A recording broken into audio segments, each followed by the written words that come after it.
A very good morning. Welcome back to the show. Well, we'll leave Epstein briefly. I'd love to hear your thoughts. Honestly, get in touch. 0344 499 1000 on that and any of the topics we're talking about. You might want to have your say on this next one. Well done, Bryn. Little round of applause. Well done. We are going to be basically handing out the most benefits in the entire G7 group of wealthy countries. Well done us. Nice to know we're good at something. Handing out people's hard-earned taxes to people sitting on their sodding backsides. Well, let's talk about it with Elliot Keck. He's head of campaigns at the Taxpayers Alliance. Good morning to you, Elliot. Good morning, Julia. It's good to know we're good at something, isn't it? Yeah, it's interesting. You know, when they first set up the welfare state and the welfare state became a concept, I don't think that was supposed to be the entirety of the country and the end goal. And I think we're in a very dangerous situation now because with 1 in 4 Brits better off on benefits than in work, we're getting to the point where it's not just the shirkers that are going on to benefits, it's people that would actually quite like to work but are starting to wonder what on earth is the point. Yeah, well, exactly. And again, a lot of people who sort of say, oh, people would never choose to be on benefits. I mean, clearly they don't know other people. But again, for a lot of people, it's not like they're going to do the minimum wage job, but in 6 months' time they'll be promoted and life's going to be great. You know, no, a lot of people are going to know they're going to stay on a minimum wage job for the rest of their lives, and they're going, but the bloke next door has more than me, and he doesn't go to work at all. And this is a report from the Centre for Social Justice, the one that the think tank set up by Ian Duncan Smith, pointing out that more than 6 million Brits, as you say, 1 in 4 of working people are earning less than people can get in benefits. If you were basically, if you've got disability benefit, you've got kids, you're getting housing benefit on average, the average amount, you're going to be better off not working. That is an insane position for us to be in. Yeah, it's very dangerous, as I said, and of course that's just compared to full-time workers. If you're someone that is only able or only willing or only wants to work part-time, the equation shifts even more dramatically in favour of benefits. And listen, we know that there will always be people that will be willing to accept less on benefits than they could get as a wage, but they're happy to do that because they don't want to work even if they can work.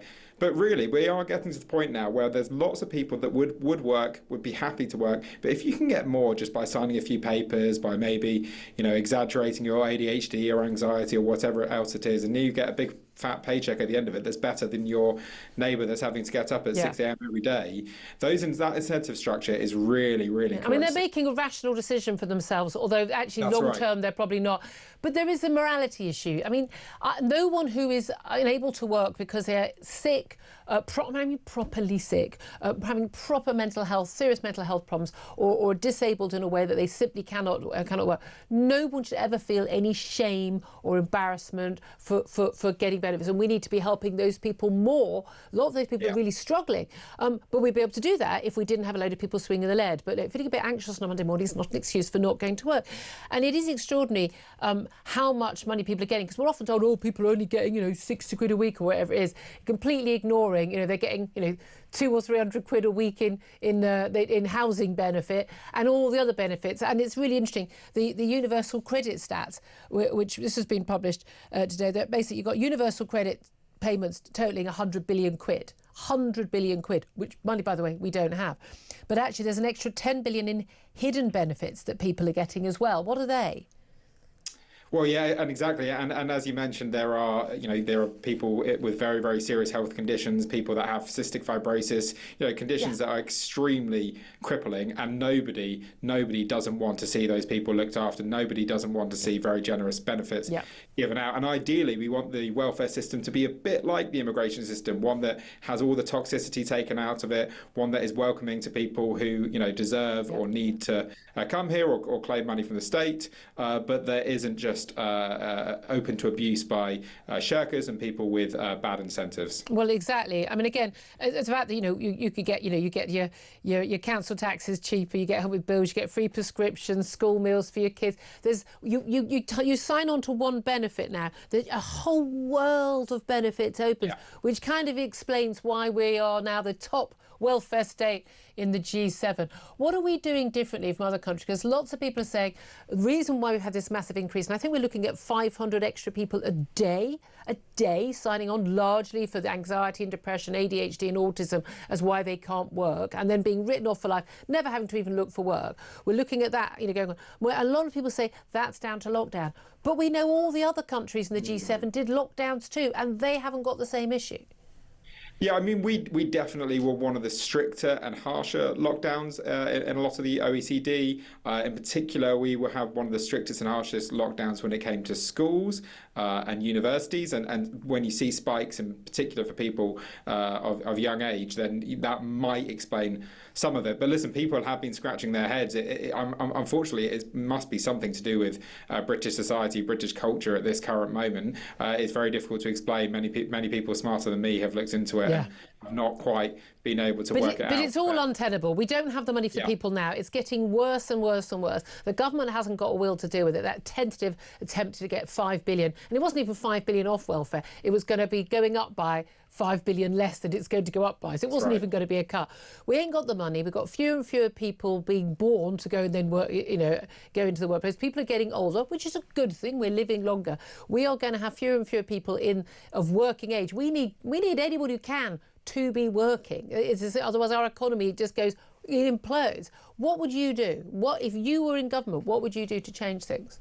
Well, what's really horrifying is the government's choices at the moment, and the government have made it very, very clear they are not going to look at welfare reform. Yeah. And it makes me think of the days where MPs were genuinely imbued with a sense of national duty, a willingness to put aside their own personal interests to tackle major crises. These Labour backbenchers, these Labour ministers are not willing to do that. They're far more interested in saving their skin, supporting their CVs when they go into a mental health charity or whatever it is. And as a result, the government's putting it off. What needs to be done is we need to take a very serious look at the mental health conditions in particular. Some of the spikes there, we're seeing 5-6-fold increases in the number of people claiming anxiety, depression and all the rest of it. We need in-person appointments for all benefit claims. They're just a couple of things that I would tick off very, very quickly. We could solve a lot of it just with that, could we not? Elliot Keck, you've done fantastic work there at Taxpayers Alliance, Head of Campaigns. Thank you for that.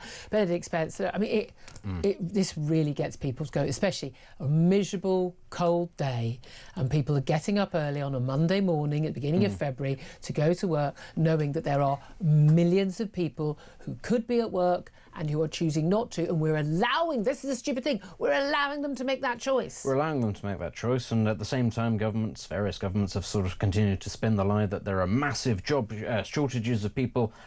We need to employ lots of people. The only way we can do it is by importing them from elsewhere, and at the same time there are all those people who aren't working at all. And I think it is really interesting, because this idea that we like to portray, that this is a fundamentally hard-working country that likes a sense of fair play, I think has been somewhat shattered by the pandemic, because it's clear that whilst there are a lot of people who do still adhere to that, far too many people are swinging the lead. And the simple fact of the matter is, taking that, what you were talking about right at the end, the fact that you might need to go and see somebody in person for them to go, yes, you are ill, or there is something wrong, having that no longer be a requirement was the most obvious example of, well, I wonder why, that this is something happened. Because you just go on the phone and somebody goes, well, I'm incentivized to sign you off because I need to get to the next person. Off you go. How nobody saw this coming, and why it hasn't already been reversed, and every single one of those people if we got to go back to the job centre or whoever it is, or the doctor, why is that not happening? If we went back to 2019 levels, that would even be a start. But I mean, we're not talking about going back to the Victorian ages, to 20. I mean, I am too. 2019 levels. We need to get back to 2019 levels, and then in the next term in office, whoever is in office, we need to get back to where we were in 1997. Yes, we really, really do. Workhouses. Listen, I say, come the revolution when I'm in charge. And I'm sorry, an awful lot of this when it comes to young people. This is parenting. This is parents failing to teach a work ethic to their children and letting them. I'm sorry, you've got to own. You've got to own it. You can't take credit when your kid turns out well if you're not willing to take credit if they turn out badly. That's